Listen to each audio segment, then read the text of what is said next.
Everyone in Brownsville has a story to tell. These are their stories. You're listening to Brownsville Matters, KXIQ 105.1's podcast show, where we learn a little about everything from all walks of life from the wonderful people in our community. Our next guest just so happens to be the director of marketing at the crown jewel of our city's nonprofits, the Gladys Porter Zoo, and is currently preparing for the 12th annual Brew at the zoo, scheduled for Saturday, May 16th. Cynthia Galvan, welcome to Brownsville Matters. Oh, thank you for having me, Gilbert. Well, I'd like to start things off with a fun curveball question.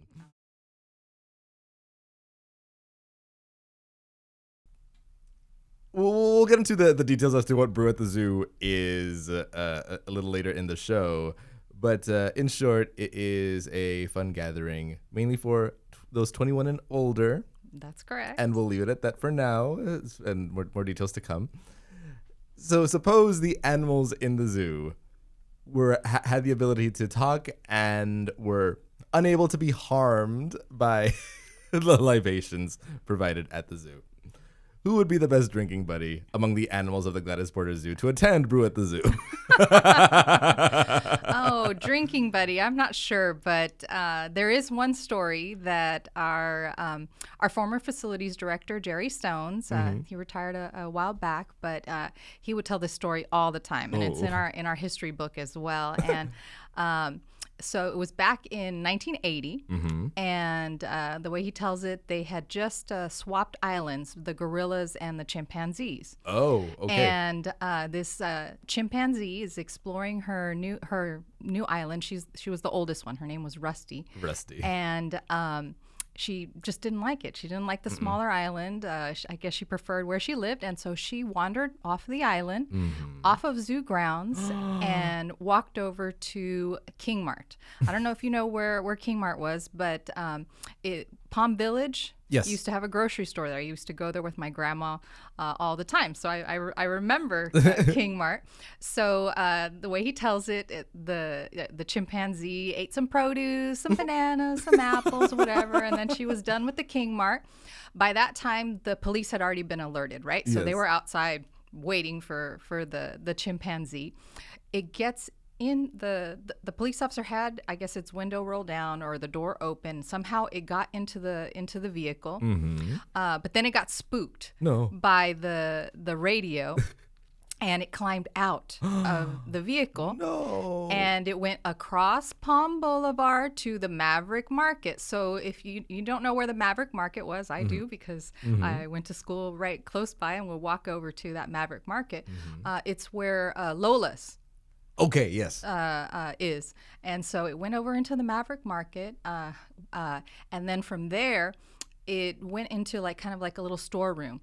And the veterinary staff was there. They were all trying to dart it, and it was nearly impossible because chimpanzees smart, and there are ceiling tiles just like what's up here in this room. Okay. And so it would pop up into the ceiling and evade the darting, right? Yes. And so then Jerry Stone says, you know what, I'm gonna try a different approach, and he was very unconventional. That's the nice way to describe Jerry. Very colorful, unconventional. Loved him though. And he sat down and he started drinking a beer, Lonestar beer, right? Just hanging out. The chimpanzee is interested, comes over. He shares a beer with the chimpanzee. Eventually, it got to some wine. Oh. And then I guess the chimpanzee got relaxed enough that they were able to bring it back to the zoo. And he tells the story like the next morning, totally hung over, just kind of, they're checking on Rusty and, opening one eye like, ugh, you people. Hung over chimp, yeah. So that's the interesting story regarding alcohol. Now, keep in mind, this was back in 1980. Yes. This would not happen now at the Gladys Porter Zoo. No, it was in the early days of the zoo, right? And it was an emergency. Yes, absolutely. Yeah. Desperate times call for desperate measures. Out of the box thinking. That's why I love the curveballs that we do at the beginning of the show. Because here I was proposing a hypothetical, Subtropical, but no, you went above and beyond and gave me an actual tidbit of Gladys Porter Zoo history. I mean, you have to interview Dr. Birchfield or some of the other old timers there at the zoo, because they have some incredible stories about, I can imagine. the old days and the things that they ended up doing and that they've learned, right? Let's see. Well, what would you say is the best part of the Gladys Porter Zoo? The best part of the Gladys Porter Zoo? Yes. Oh my goodness. Well, I think one of the most important roles that the zoo plays is really protecting wildlife, right? We were built, with the idea that we were going to preserve endangered species, right? Yes. So even before endangered species was a thing, the zoo was built with that in mind, right? Gladys Porter and her husband, they traveled all over the world. They went on safaris. They saw what was happening out there around the world, and they said, "You know what? I think we need to do something to try and protect these species that are dwindling." Right? We weren't called endangered species at that time. Right. But that's kind of what she decided to do, and then she wanted to do it in her hometown, right? So she wanted to give back to the community of Brownsville, and this is what she thought she would do.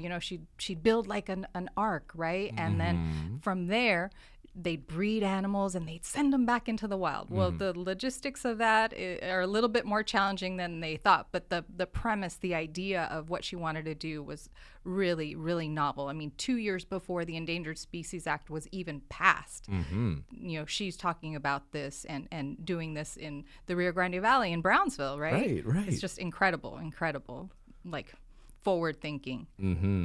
Yeah, and I think we were also talking about how the Gladys Porter Zoo was also revolutionary in the sense that it was one of the first zoos to not have the animals in cages. Oh no, absolutely. So there is another zoo that was built with that premise, but it was in Germany, in Europe. Wow, I had no idea. Yeah, and so, but in the United States, we were the first one to be built with the premise of no barred cages. From her travels, she saw, how you'd look out into the expanse and you'd see multiple types of species of animals. And she wanted the citizens of Brownsville to kind of get that same feeling. She knew that a lot of people in our community weren't going to be able to have the same experiences that she had, traveling to Asia, traveling to Africa. And she wanted to try and replicate that here in Brownsville. I mean, and that's why they decided to build the zoo where they built it, right? I mean, if you look at Brownsville now, you think, oh, that's way in the center. That's downtown Brownsville, right? But at the time that the Gladys Porter Zoo was being built, this was kind of the outskirts of Brownsville, right? And she had two choices of where she's going to put the zoo, right? She's either going to put the zoo, because there was a piece of property, a big piece of property, close to the Highway 100 area, right? Okay. Many, many acres, a lot more than what we have now. Or build it closer to town where there was transportation, right? Where people could easily come to see the zoo. And she chose the smaller piece of land because her concern was she wanted the citizens of Brownsville and the community to be able to easily access the zoo. Yeah, I had no idea that there was another one in Germany that was also experimenting, having the animals out and about. Because if you look at any old Looney Tunes cartoon involving a zoo, you'll see all the animals in these ugly box cages, sometimes using the cages themselves as part of the gags and the jokes. It sounds outrageous to us nowadays, but that's just the reality of how things were back in the time, back in the day. And I think we're learning like so quickly and so much from when the zoo was built in 1971 to now. Just the standards are continually evolving, continually changing. We're having to really reinvent ourselves at the zoo, and so you'll see we're undergoing a lot of construction right now, and there's a lot of construction plans for the future as well. And I mean, good things for the zoo. I'm super excited for the next 10 plus years, because you're really going to see a transformation in your zoo. I mean, we already had an awesome zoo that has lots of accolades that people from all over the world come visit and think this is just an awesome zoo, right? I really get to see, and that's a comment I hear quite often from people that are visiting from out of town. It's like, wow, I got to walk and I actually got to see the animals, right? Yes. There are so many animals that I got to see on my little short journey in this small, unassuming zoo. You look at the front of the zoo and you think, oh, it looks like a nice zoo. It looks like a small zoo. It looks cute. Yes, quote unquote yes. cute. I took a travel writer from Mexico on a tour one time, and she came to the zoo in high heels. and the golf cart wasn't working that day, and I was like, "Are you sure you want to walk it? You're in those shoes don't look so comfortable." I don't think I told her that, but in a nice way, said something like that. And she's like, "Oh yes." So we're walking around the zoo. By the time I get midway through the zoo, over there by the camels area, she's like, "Wow, I had no idea." From the front of the zoo, that once you came in, that it was going to be this large inside. It looks so small from the outside, and her feet were already hurting her by the midway point. But yeah, it just I think we're always surprising people. Mm-hmm. I've long held the belief that our zoo is a perfect zoo in the sense that it's not too small but not too large. Mm-hmm. You could spend however long you want there, anywhere from 1 hour to 5 hours, and not get bored.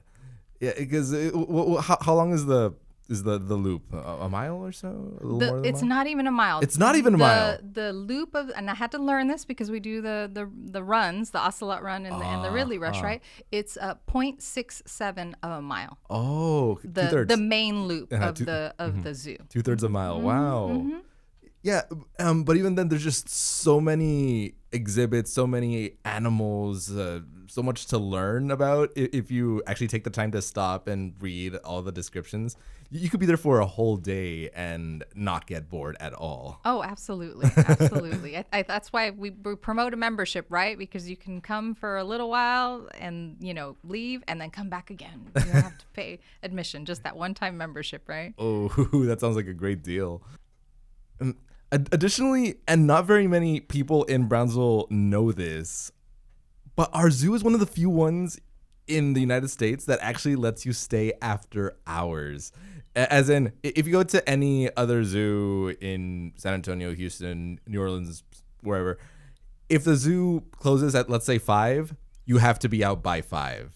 But here in Brownsville, if you enter at, say, 4:30, you could stay there after 5, so long as you leave before dusk. Mm-hmm. That is an incredible privilege for us to have here in our hometown. Oh, absolutely. I mean, and just being able to come in later in the day, because it's hot.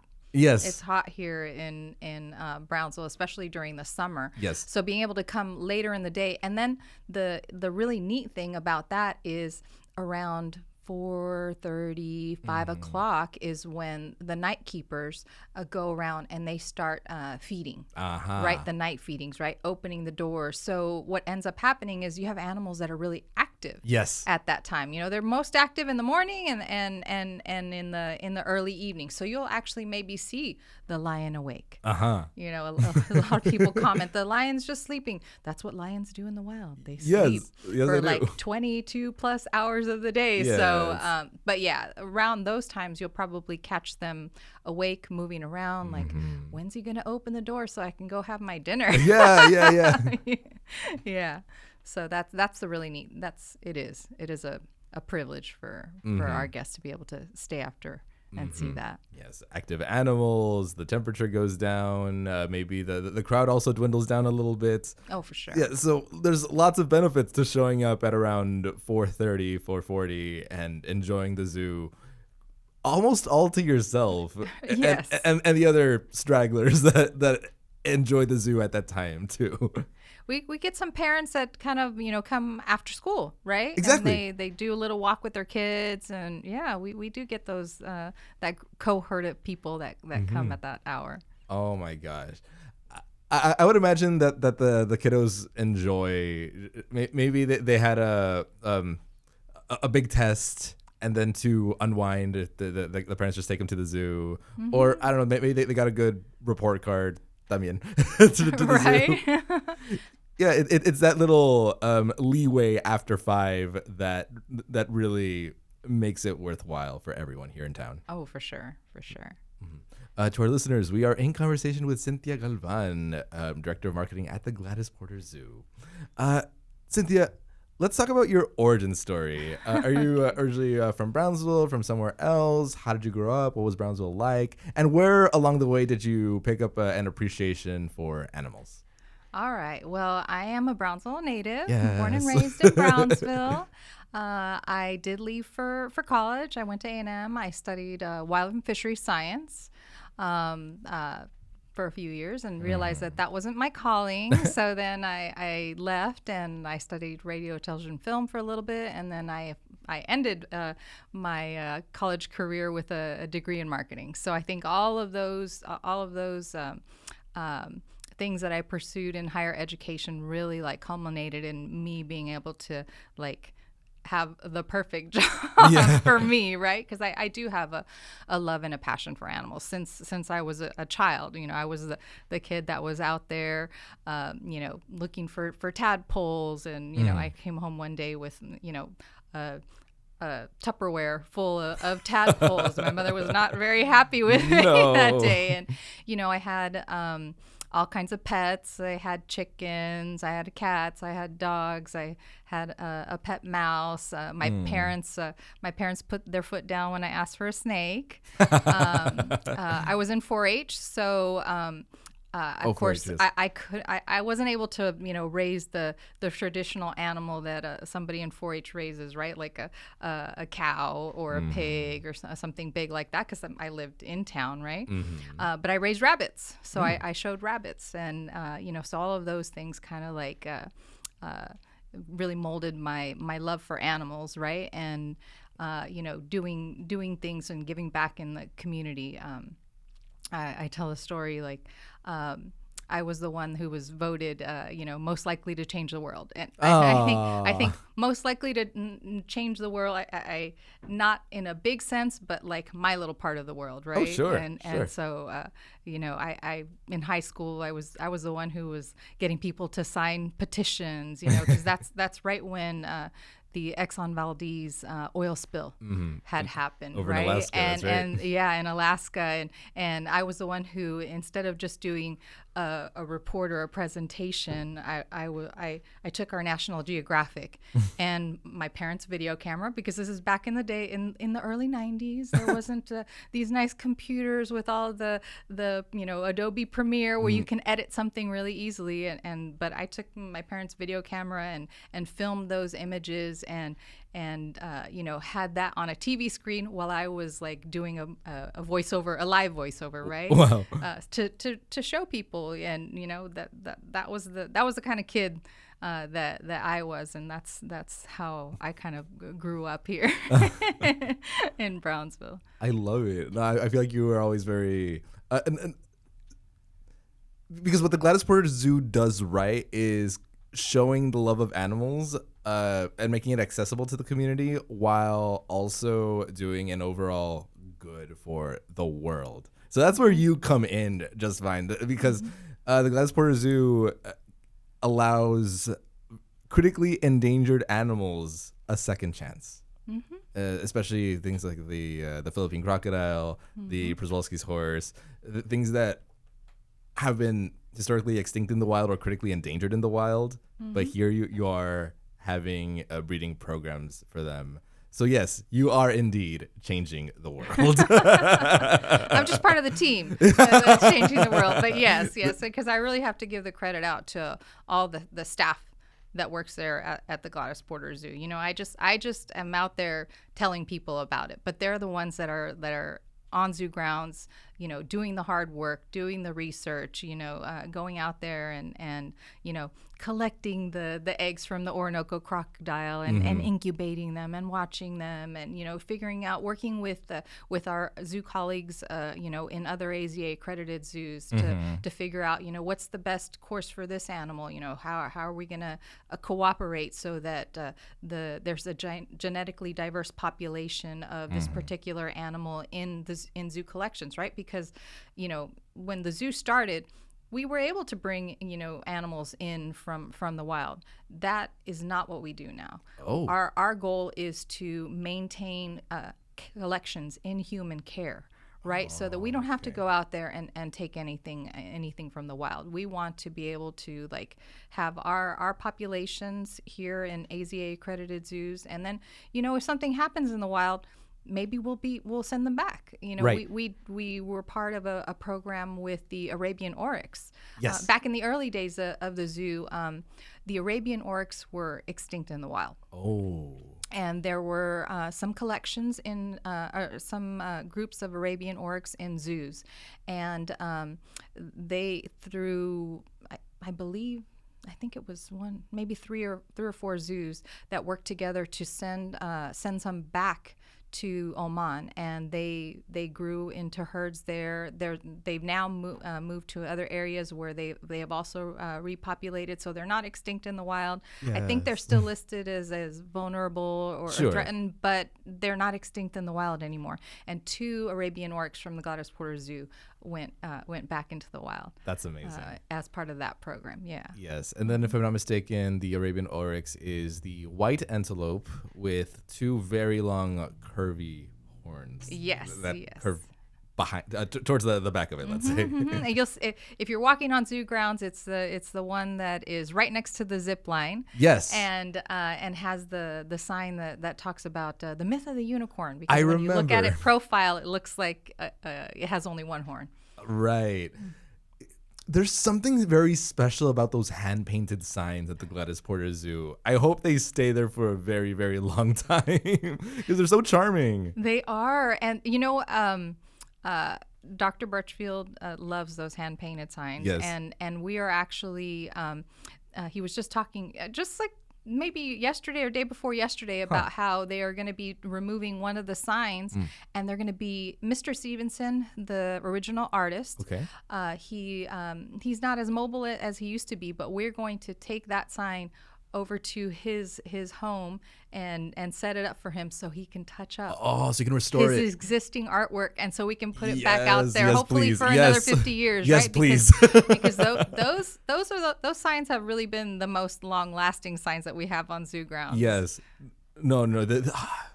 I love them so much. You have no idea. He's really incredible artist. I really enjoy the ones towards the, what is it? The aviary and the Australian portions of the zoo. The one right by the kangaroo exhibit has maybe a dozen different birds of paradise. Oh, yeah. Yeah. And with Mr. Stevenson, you said? Yes, James Stevenson. James Stevenson went through all the effort of meticulously painting each and every one of them. And not to mention the one by the aviary that has both the American eagle and the golden eagle, the Mexican eagle. What else? There's also one with all of our parrots, including the ones that have taken up a residency here in Brownsville in our palm trees. Yeah, it says there has nested in the Rio Grande Valley. I'm glad that those signs are here to stay. Yeah, there's certain things on zoo grounds that we really are going to try and protect and keep because they just they really represent the zoo, like the lion water fountain. Oh my God! If we ever had to get rid of the lion water fountain, I think there would be a revolt, a riot. A riot. Yeah, I mean, because people bring their kids. They when they were children, they drank from that water fountain. They want to have that photo op with their kid drinking from the same water fountain. And so every so often we have to take it out, refurbish it, put it back out because the public really loves that water fountain. Yes. And then honorable mentions, I want to say, go out to that big bronze statue of a crocodile right by the kangaroo exhibit. Mm-hmm. What else? Oh no, the Galapagos tortoise. Oh yes. In front of the herpetarium. Oh, that one too. That's a good one too. Everybody recreates their photos right there. Yeah. Yeah. There's just some pieces there at the zoo. Oh, lots of special gems. Mm-hmm. Yeah. So now let's talk about the main attraction coming up in a couple of weeks. Mm-hmm. To our listeners, Cynthia Galvan is wearing a black T-shirt with the logo of the Brew at the Zoo. Cynthia, for those who have not attended, what is the Brew at the Zoo? Oh my goodness, it's so much fun. So this is going to be our 12th annual Brew at the Zoo. Mm-hmm. We are going to be sampling. We have selected 24 beers, mm-hmm. and we will also have 24 restaurants that are coming in and donating their time and their food for a worthy cause, right? And they're going to be giving out samples. And so everybody that comes to the zoo for Brew at the Zoo can vote on the People's Choice Award. So that's a fun thing that we do. And not only are we having the food and the beer, but we have lots of activities during Brew at the Zoo. So we have Stage by Small World, where we have live bands that are going to be performing, the Reserve, Back to Riverdale, and the Reynolds are going to be performing on our main stage. Mm-hmm. In our special events building, we are bringing back the mechanical bull. It was a lot of fun last year, and we had lots of people coming out and riding the mechanical bull. Near our pizzeria, Palapa, we're going to be having our games area where we have a beer pong tournament. There's going to be cornhole. We have jumbo Jenga. There's a giant Connect 4, all kinds of table games. So if you're more into gaming and drinking, that's the section for you. And there's also going to be a stage with karaoke. By our Oasis, we're going to have a DJ that's going to be spinning records. There's going to be more food in that area.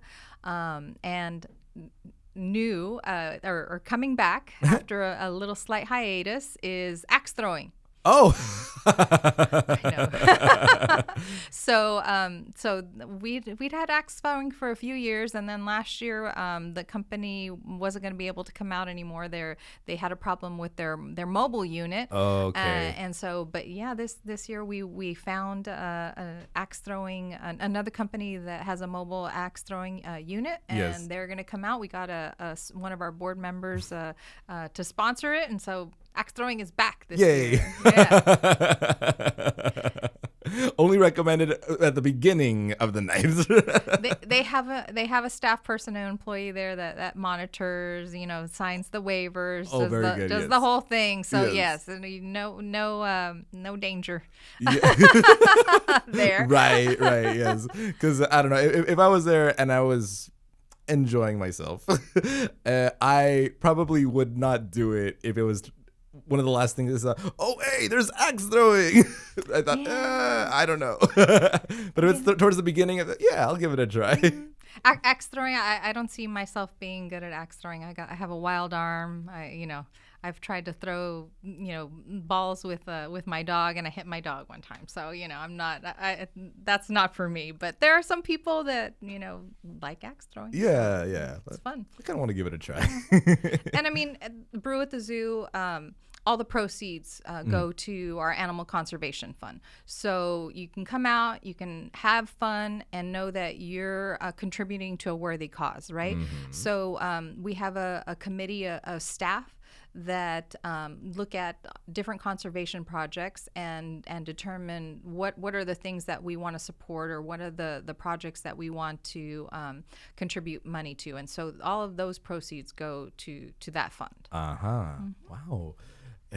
What other events happen throughout the zoo at the same caliber as Brew at the Zoo, where people could also show up, participate, and at the same time make a difference? So we have two other events. They're both runs. So we just finished our Ocelot run, and it always happens in March. Usually the first weekend in March, and the proceeds from that run all go to Ocelot conservation. You know, the Ocelot is very near and dear to us. Yes. There's only about they estimate 60 to 80 left in the wild here in South Texas, and so you know, that's one of our primary objectives is to, you know, help that population. Yes. You know, through habitat restoration and different projects. I mean, ourselves, we're just building a new habitat right now. I mean, we do have a pair of ocelots there at the zoo that we got a few years back, and the new Mundo Huasteca exhibit that's going to be opening in the end of August. It has a brand new habitat for them. And it's just it's awesome.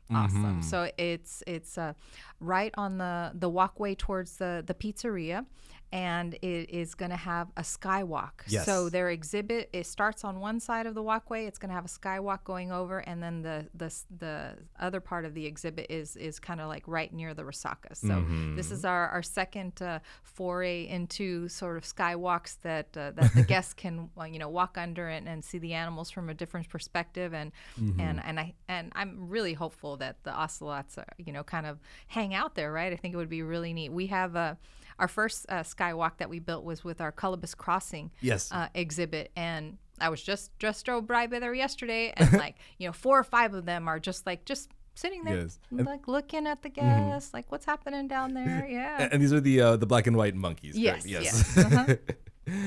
I when I was there walking around the zoo after the birding festival, I was privileged to be a vendor at the birding festival. Right as I walked under the skyway, I looked up and I saw maybe 5 of them just sitting there, staring at my girlfriend and me.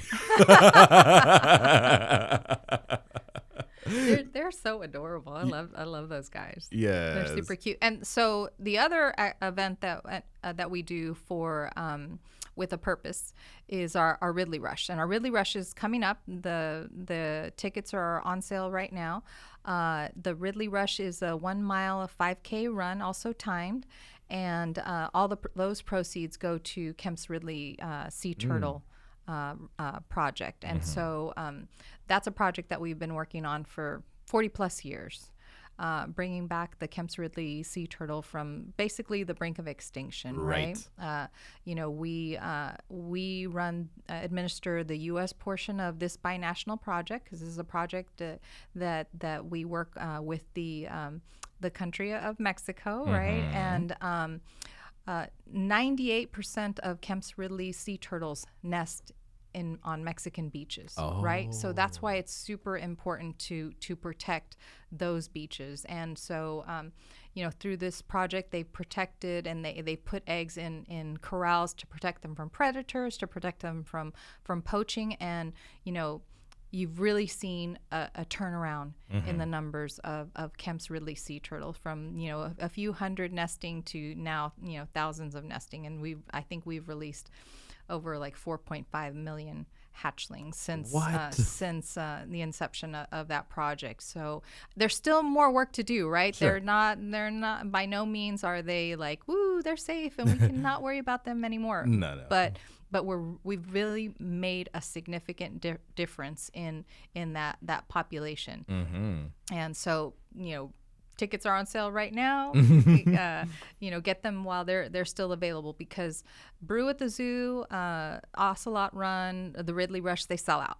Yes, they sell out. And I mean, I felt so bad this past you know, Ocelot Run. We had planned to have, you know, sell 1,000 tickets, and we sold out 2 weeks. Wow! Before the run, I didn't think we were going to do that. I had all kinds of like school groups, different friends calling me, can you squeeze me in? I'm like, I can put you on a waiting list. Maybe if somebody, you know, calls and, you know, says they're not going to be able to make it, but, you know, we order things, we have to have all the supplies ready for the runners. And so I have to do my best guess as to how many I think I'll sell. And yeah, we did really well. We're going to raise that number next year. Yes.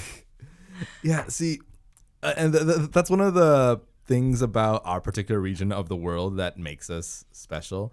I believe it was Larry Loff, who was the keynote speaker of the Birding Festival, that made an incredible presentation showing that that Deep South Texas is one of the furthest outreaches of a subtropical habitat from Mexico, because we had our palm forest, the Sable Palm Grove, and we have the ocelots, not to mention all these exquisite birds.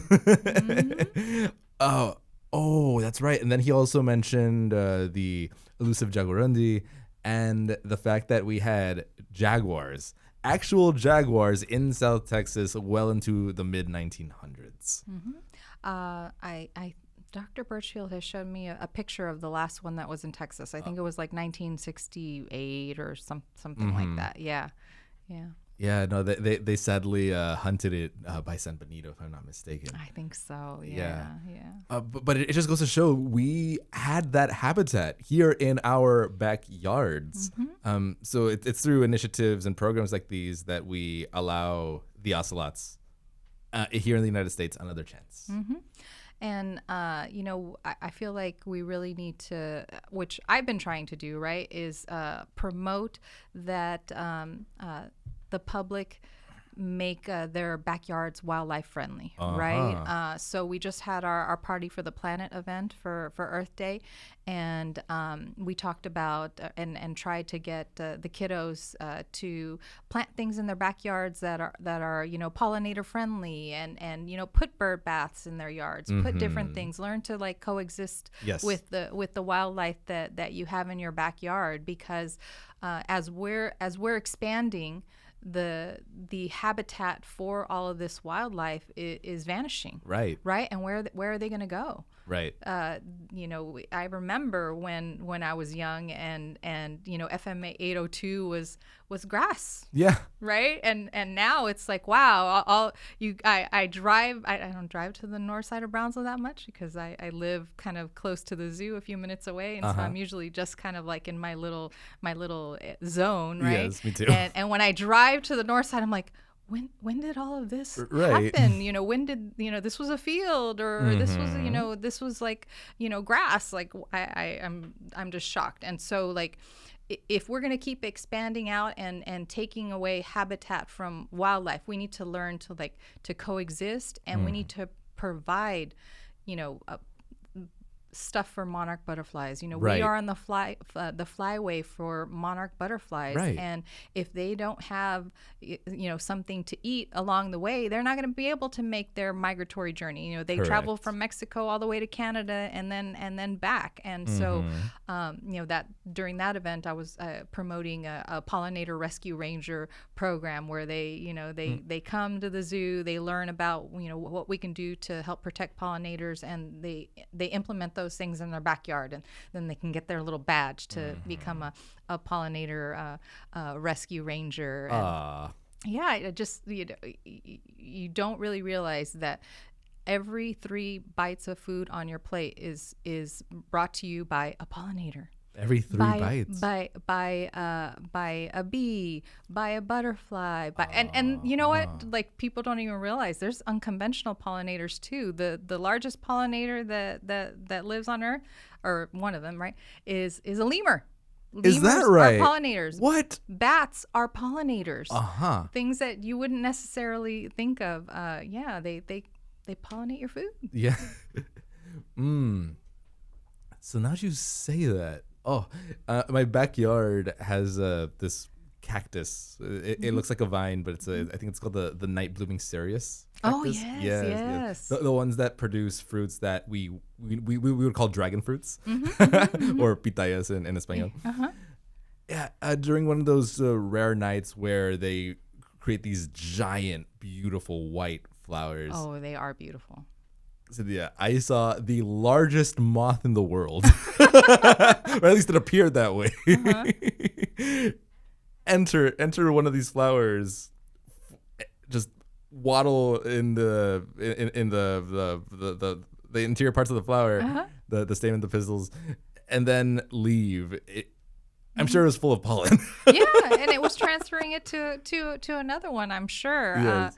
The tomatoes. Tomatoes are pollinated by bumblebees. That's right. And they actually like vibrate at a certain frequency that is necessary to be able to like make that pollen.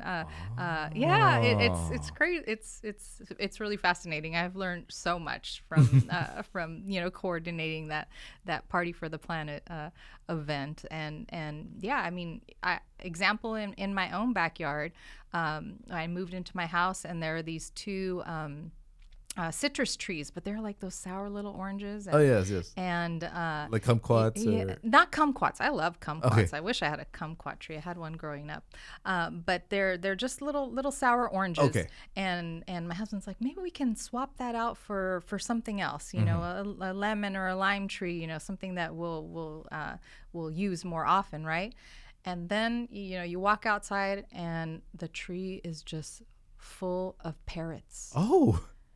The parrots were eating those little sour oranges. And then it was like, well, guess we're not taking those trees out because they feed the parrots. So I had two of those that I left in my yard on purpose because the parrots come and they eat the fruit, Yeah. There's possums. Yeah. In my backyard that coexist with my cats. I have tarantulas. Although they terrify my mother-in-law, I'm like, just leave the tarantulas alone. They're very cool. They're not doing anything, and so yeah, we just have to learn that we can coexist with all the wildlife, and we need to do things in our own backyards to help all of these migratory birds. I just saw a green jay. Yeah. Yesterday in my front yard, all kinds of birds I see in my yard because I made it friendly for wildlife, right? And anybody can do this. It's super easy. And see, it certainly shows because green jays like areas that appear or at least feel to them as very natural. When I was growing up, I didn't really see a lot of green jays because I lived in an apartment complex. There weren't a lot of trees. But then I moved to a house that had a very big ebony tree. And every now and then you'll see a couple of green jays there foraging about. So just the fact that you also have green jays and that you see them regularly, it means you have a healthy neighborhood. Oh yeah. And I mean, I grew up that way, right? My mom would like bird watch from the kitchen window. She set up bird feeders. She did all of that. I tell the story. It's funny. There were some chachalacas that lived in our backyard, and my dad, he goes to the refrigerator. He gets out some watermelon that had already been cut up or whatever. And my mother's like, no, that's not for you. That's for the chachalaca. So I had to put it back because she that's how they raised me. So yeah. Wonderful. Cynthia, what are some previews of coming attractions to the Gladys Porter Zoo? I hear there's big plans in the works. Absolutely. So, like I was mentioning earlier, the Mundo Huasteca, phase 2 of that exhibit is going to be opening probably that last week in August. And that exhibit is really going to transform that space. Like it's going to have animals, but it also has like the architecture and like a new photo op of a throne that is just incredible. Wait till you see it. It's amazing. I peek in there every once in a while, and Dr. Birchfield is in there working on it, and it's just amazing. But that exhibit is going to house primates, the howler monkey, the sloth, and some other the cotton-top tamarin. So those primates are going to live in new expanded habitats. They're moving from our small little area where they lived in nice accommodations, right? But not as expansive and as well landscaped as these new habitats are going to be. And then on the jewel, I guess you would say, of that exhibit is the habitat for the ocelot. Yes. Right. And so, oh my goodness, it's just going to be so awesome to be able to do that. And so once that all of those animals are moving to that new area, that's when we're going to start working on the new Small World, right? So Small World, we're going to start from the ground up. Wow. On Small World. Yeah, it's going to be amazing. So that area is going to have, it's still going to keep the goats. Everybody Yes. loves, interacting and petting the dwarf Nigerian goat. So it's still going to have that. It's going to have an interactive meerkat exhibit where the kids can crawl through tunnels and pop up, and they're inside with the meerkats. And you know how the meerkats, they're so active, right? Yes. I just love watching those guys because they're so animated. So it's going to have that, but then it's also going to have features for that are inclusive, that are for our people with special needs. I see. Right, and so it's going to have a sensory garden. It's going to have a quiet room. All of those things that we need to have for our population now are going to be integrated into that brand new reimagined Small World. So that's going to be one of the next things. And then we currently have planners that are working with us to redo our lion exhibit. So the lion eventually will move to the area where our camels live right now, the former elephant yard. I see. And so that whole section is going to be completely transformed. It's going to have a walkway that's going to kind of take you over the Huasteca, kind of like a little bit more immersed into this lion habitat. They're going to build a kopje rock. You know how you see in like the Lion King and the lion sitting on top of this big rock looking majestic. They're going to build a rock like that, and it's going to have a really cool feature, right? It's going to be air conditioned and heated. So you have to think about all these things, right? Because you want the public to be able to see the animals that they came to see, but at the same time we want it to be something that benefits and that would help to reinforce a behavior that this animal would naturally have in the wild, right? Right. So that's going to be one of the little magic tricks that they're going to be implementing into that exhibit. So clever. I like that. Yeah, so that you can get a good view. And by moving the lion into that area, we're going to have a much bigger space to where we can have a pride of lions. So hopefully we'll have lion cubs because I love the big cats. And then also as part of that area's development, we're going to incorporate a nocturnal building and a rhino encounter. So because the rhino, if you didn't realize it, the rhinos are also right there. That's right. in that section. So and another, that nocturnal building is really going to meet one of our goals that we want to like be able to have places where guests can cool off, right?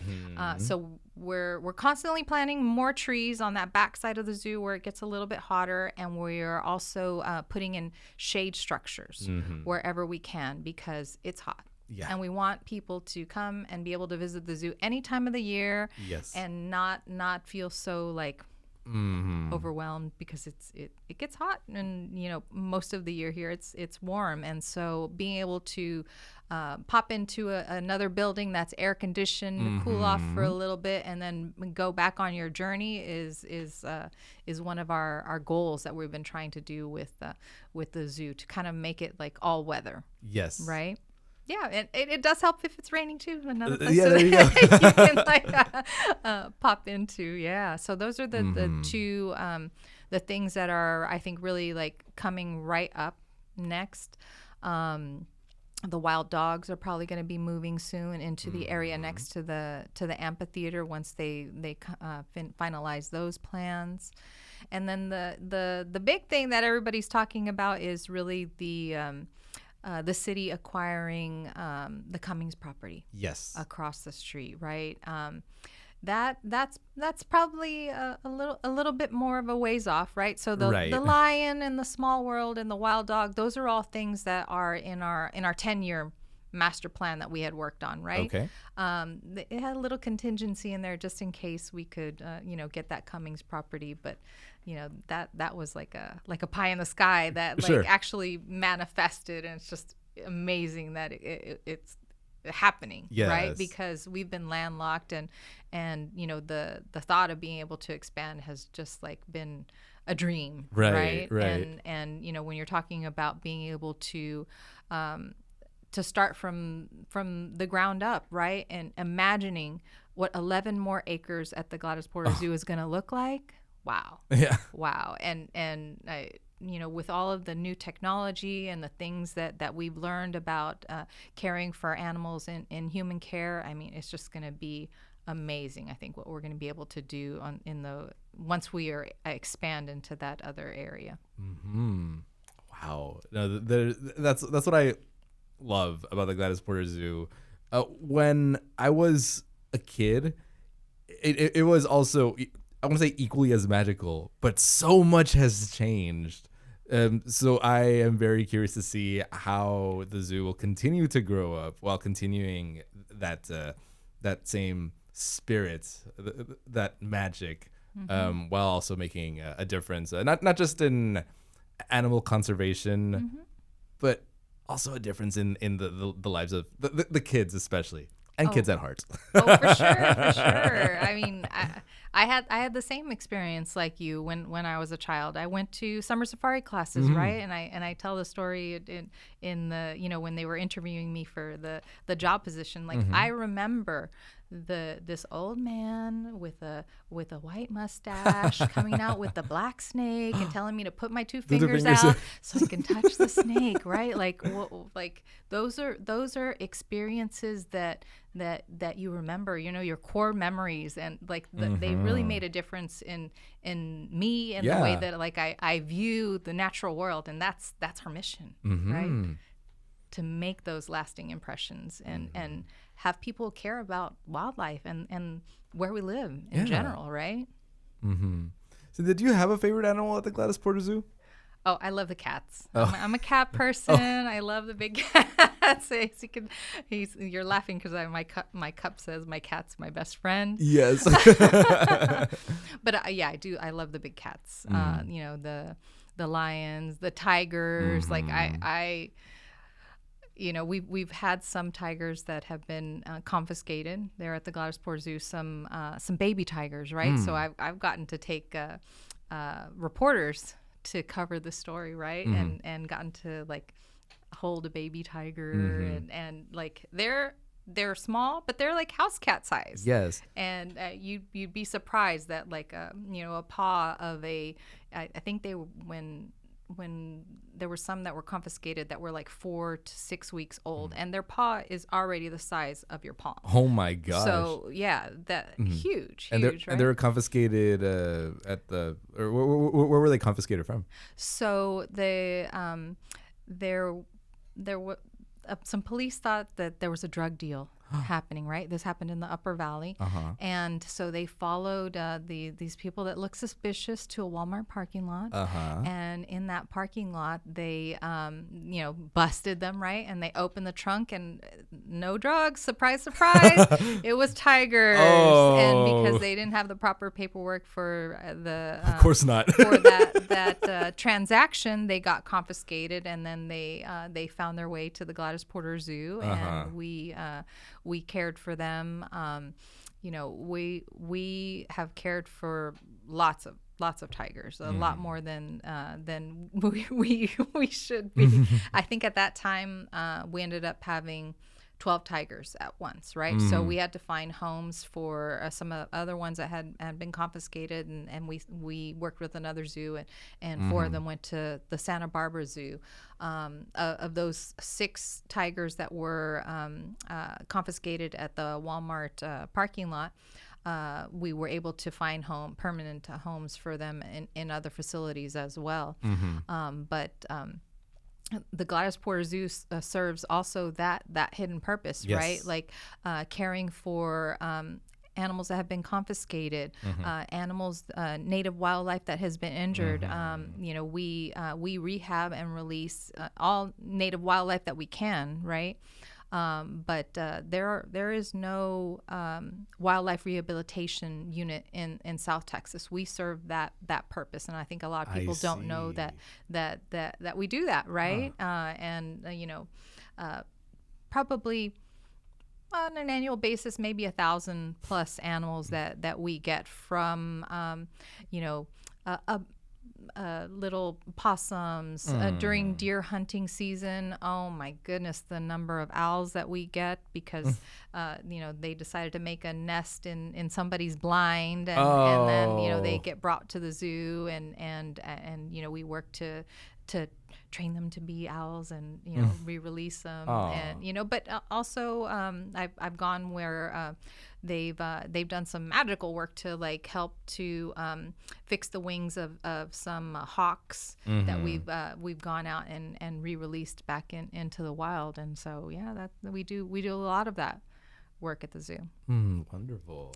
Yeah, I remember seeing a sign there that said, if you see this bird, and I think specifically there were a killdeer and a nightjar or a paraki, something similar to those. If you see them on the ground, do not worry about them. They are okay. Don't bring them to us.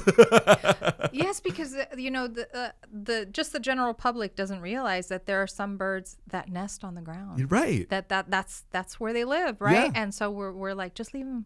Yeah. Just leave them alone. That's where they're from. I mean, I have friends that have called me. Oh, this or this bird or that bird. I see them on the ground, and depending on what it is, it's like, if you can and you see the nest and you see the parents still kind of around, just put it back up in the nest. Yeah. It'll be fine. It's much better if it's cared for by its parents, right, than if you have to bring it to the zoo, and then we're going to do our best. We're going to try to rehab and release, but the likelihood of the bird surviving is better in the wild with its parents, right? Right. Another sort of like phenomenon or thing that has been happening recently is with the spider monkeys, right? There have been a lot of spider monkeys that have been confiscated in the border or at the checkpoint. People are trying to bring them in for the pet trade, right? And so I think at one time we had about 19 baby spider monkeys that we had in incubators that we were having to feed every 2 hours, because just like a human, you have to feed them every 2 hours. And so every 2 hours. Yeah. And so as you can imagine how burdensome it was on our small, veterinary team, on our animal care staff to like care and to take care of all these animals. And but that's what we do. Wow. Mm-hmm. Yes, and these are all confiscated by. Is it Border Patrol that takes care of that, or U.S. Fish and Wildlife? Okay. So sometimes like the Border Patrol has found the particular animal because they're intercepting, and but they call U.S. Fish and Wildlife, and the wildlife agency takes care of that and then brings them over to the zoo. I see. They take it from there. They bring it to the zoo. Cynthia, what would you say is the best tidbit of advice that you've learned throughout all these years that you would like to impart on the city of Brownsville? Oh, tidbit of advice to my fellow citizens. I think just really like, love where you live, right? Like I think that Brownsville is just like an incredible place. From our history, we were a super cosmopolitan place. Charles Lindbergh opened our airport in 1928. I mean, we were the crossroads of the hemisphere, Yes. right? Like and now again, bringing that history back. Talking about like how all the wildlife, the last grove of sable palms, like we are like such a unique, incredible place. And I just think, be proud of living here in Brownsville and where you're from. Give back to your community, come out, volunteer, come to the zoo, volunteer, or volunteer in some other organization in your community, because the only people that are going to make Brownsville a better place are us. And so we need to care about where we live and come out and give back to Brownsville, right? I love it. I had this question just pop into my head, and I'd like to hear what you think. So suppose you had, because as of recording, we still don't quite know what happened to the $78 million from the Gordon's Bait and Tackle lottery jackpot. You know what I'm talking about? No, I hadn't heard that story. Yes. So in short, there was a winning lottery ticket that was sold in Brownsville that came from a bait and tackle place on okay, I know where the Gordon's island. Bait and Tackle Yes, is. Yeah. I but didn't realize it hadn't been claimed. Like I knew that somebody had won, but wow. And to this day, no one knows. Well, suppose you were the winner. But with the condition, you could only use this money for the Gladys Porter Zoo's improvements. What would you use that money for? Oh my God. I mean, definitely, it's going to take $78 million, if not more, to do that expansion across the street. And like bringing to life all that we're envisioning for the Cummings area property, where you're talking about you're going to have a tunnel that's going to go through so traffic can still travel on Ringgold. Yes. I mean, I see that with like a giant water feature, right? And then you're one section of it would be like an African savanna. The other section would be an African rainforest. I mean, can you imagine the kind of habitat we could build for our gorillas? I mean, they're moving from a really nice gorilla island to like a really lush rainforest style habitat for them. Bringing back cheetahs, right? That's one thing that they want to do is bring back cheetahs to the Gladys Porter Zoo. And I'm a cat person, so I would love to have cheetahs. In the Midi-Cultural District, we have a big problem with parking. Yes. Right? So, and parking garages are not cheap, but no. We'd need a parking garage over there, a brand new facility for all of the administrative building at the zoo for our keeper staff, because we're busting at the seams with the we need more space for our animal care staff and just zoo staff in general to be able to like do the work that we need to do there at the zoo. So yeah, I put it right in there into that expansion across the street and get the ball rolling on that. Yeah. Yes. Having a tunnel on Ringgold Street would be very fun. It would be so neat. Can you imagine just like the sort of architecture, the things that we can put inside as you're driving through, and to be able to do that, we'd have to build up, and that's why I say like a really cool like waterfall. Like wow. Yeah. I'm imagining maybe driving through it, thinking, there's probably a lion on top of it. Well, we'd have to figure out, because it would be, yes, for the animals, but it would also be for us to go over onto the main campus, right? Yes. So yeah, there's some opportunity for coming up with some really like interesting things in that new expanded area. Cynthia, who do you credit the most to making you the woman you are today? Oh my goodness, I think definitely my parents, right? So my parents were, I think, very forward thinking. When they were coming up, and My mother really was a person who first in her family to get a higher degree, right, and went and got her master's degree. Ended up the director of a whole region, right? So all of South Texas, from San Antonio all the way down. She was responsible for it's the Texas Cooperative Extension, but a certain side for regarding like home economics. And so she taught people about nutrition. She taught people about, how to manage your home well. She helped administer youth programs. Like that's why I was in 4-H, because she administered those sorts of youth programs. So I always saw her out there, like educating people, helping to lift people up, volunteering her time. And so I think, I really wanted to emulate her. And then my dad is a jack of all trades, always learning how to do new things. And he only had 2 girls, so he was constantly out there like, here, you need to learn how to do this. Help me, paint. I'm an excellent painter because my dad, taught me how to paint properly, and I've installed floor molding because he always told me you can do whatever you want. In fact, I convinced a gentleman at Lowe's that he could do it too because I did it, right? Yes. But yeah, that. The continual learning, right? Yes. My mom was always listening and learning things. She had a lot of driving to do, and so books on tape and stuff at that time, because that was back in the day, right? And my dad, the same thing, always like, how do we fix this? How do we, and that fits in with my mission too. It's not only like recycle, reduce, reuse. It's repair. Ooh. Repair things, right? Just like yesterday, I was learning how to. I'm having a problem with the lawnmower, right? And it $14 part that I just ordered. I've been watching some videos.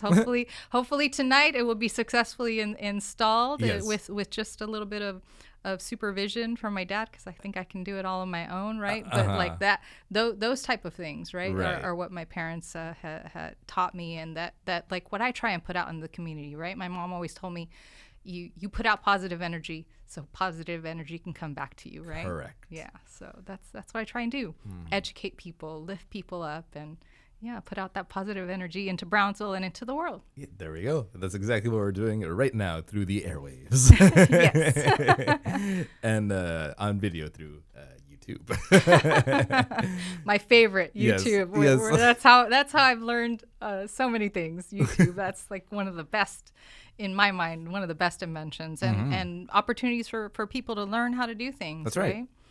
Yeah, so reduce, reuse, recycle, repair. Okay, Cynthia. Final question. All right. And if I'm not mistaken, you may have a little bit of an inkling as to what this final question may be. So, Cynthia, imagine that there is a giant auditorium, a coliseum, with the capacity of 200,000 people, which is the population of Brownsville, Texas. Each one of those seats is filled with each and every member of our community. You are going down the center of it with a microphone in your hand to say something to the entire population of Brownsville, Texas, all at once. Cynthia, what would that message be? Be proud of where you're from. Yes. I love Brownsville. I'm like one of Brownsville's biggest cheerleaders. And, my family love Brownsville too, have always given back. And I just, I think that's something that we need to start educating our kids young. Yes. Right. Because that's what my family did for me, instilled taught me all about the history of Brownsville, like what made Brownsville such a unique place. And I think that we need to get back to that. We need to educate our kids that Brownsville is just like a fantastic, awesome place to live. And, yes, go off, get your college degree, but come back and make Brownsville an even better place. Yes. Yeah. And the crowd roars.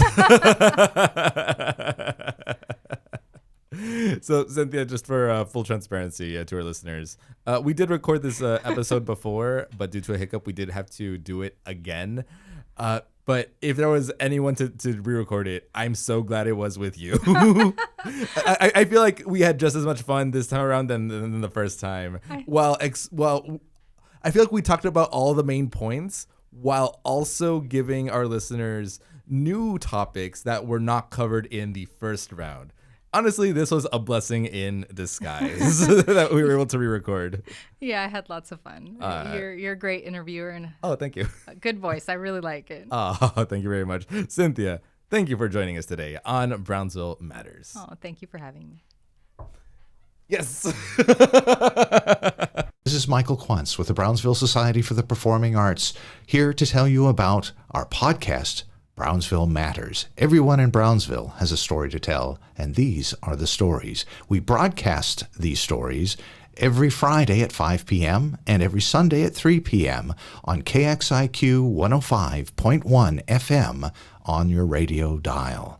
You can also catch these stories rebroadcast on our YouTube channel for Brownsville Society for the Performing Arts. Don't forget to like, share, and subscribe and smash the notifications if you want more information about these stories that you watch and listen to.